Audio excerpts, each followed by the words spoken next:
सन 1959 की एक रात अंटार्कटिका के एक रिसर्च स्टेशन से अचानक एक इमरजेंसी सिग्नल भेजा गया। संदेश सिर्फ इतना था, हम अकेले नहीं हैं। और उसके बाद उनका संपर्क हमेशा के लिए टूट गया। सोचिए, दुनिया की सबसे ठंडी और सबसे सुनसान जगह, जहां इंसान का रहना ही लगभग नामुमकिन है, वहां ऐसा क्या हुआ होगा कि प्रशिक्षित वैज्ञानिक भी डर गए। अंटार्कटिका एक ऐसी जगह जिसे हम अक्सर सिर्फ बर्फ का रेगिस्तान समझते हैं, लेकिन असल में ये पृथ्वी का सबसे रहस्यमय महाद्वीप है। यहाँ तापमान -80 डिग्री सेल्सियस तक गिर जाता है। हवाओं की रफ्तार इतनी तेज होती है कि इंसान खड़ा भी नहीं रह सकता, और 6 महीनों तक लगातार अंधेरा छाया रहता है। लेकिन सबसे चौंकाने वाली बात ये नहीं है। सबसे बड़ा रहस्य ये है कि दुनिया के सबसे शक्तिशाली देश अमेरिका, रूस, चीन और भारत सभी यहाँ रिसर्च कर रहे हैं। फिर भी अंटार्कटिका के कुछ क्षेत्र आज भी प्रतिबंधित है, जहाँ जाना अनुमति के बिना संभव नहीं है। आखिर बर्फ के नीचे ऐसा क्या छिपा है? 1970 के दशक में वैज्ञानिकों ने अंटार्कटिका की बर्फ के नीचे एक विशाल झील खोजी, जिसका नाम है लेक वोस्तोक। ये झील हजारों सालों से पूरी तरह बर्फ के नीचे बंद है, यानी इसमें जो भी मौजूद है वो दुनिया से पूरी तरह अलग विकसित हुआ है। जब शोधकर्ताओं ने इस झील के नमूनों का अध्ययन किया तो उन्हें ऐसे सूक्ष्म जीव मिले जो बिना सूर्य के प्रकाश के भी जीवित रह सकते हैं, जो विज्ञान के बुनियादी सिद्धांतों को चुनौती देते हैं। जरा सोचिए, अगर इतनी कठिन परिस्थितियों में जीवन संभव है तो क्या वहां और भी कुछ हो सकता है? इसी तरह एक और खोज ने सभी को हैरान कर दिया।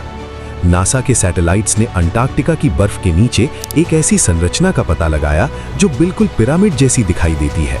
ये संरचना इतनी संतुलित और सटीक आकार की है कि कई लोग मानते हैं कि ये प्राकृतिक नहीं हो सकती। कुछ सिद्धांत ये भी कहते हैं कि ये किसी प्राचीन सभ्यता का हिस्सा हो सकता है, लेकिन आधिकारिक तौर पर कोई भी देश इस बात की पुष्टि नहीं करता। और यहीं से शुरू होता है अंटार्कटिका का सबसे बड़ा रहस्य, ऑपरेशन हाई जंप। सन 1946 में अमेरिका ने अंटार्कटिका में एक गुप्त सैन्य मिशन शुरू किया, जिसमें 4000 से अधिक सैनिक, जहाज और विमान भेजे गए। आधिकारिक तौर पर इसे एक प्रशिक्षण मिशन बताया गया, लेकिन कुछ ही हफ्तों में यह मिशन अचानक बंद कर दिया गया और सभी सैनिक वापस लौट आए। रिपोर्ट्स के अनुसार उन्होंने वहां कुछ ऐसा देखा था जिसे समझाना संभव नहीं था। आज तक इस मिशन की पूरी सच्चाई सामने नहीं आ पाई है। और फिर आता है एक बेहद महत्वपूर्ण समझौता, अंटार्कटिका संधि। सन 1961 में दुनिया के कई देशों ने मिलकर यह तय किया कि अंटार्कटिका का उपयोग केवल शांतिपूर्ण शोध के लिए किया जाएगा। यहां किसी भी तरह की सैन्य गतिविधि की अनुमति नहीं होगी। सुनने में यह समझौता बहुत सरल लगता है, लेकिन असली सवाल अभी भी वही है।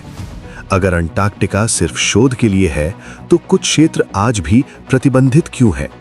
क्यों कुछ जगहों की सैटेलाइट तस्वीरें धुंधली कर दी जाती हैं? क्यों वहां जाने के लिए विशेष अनुमति की आवश्यकता होती है?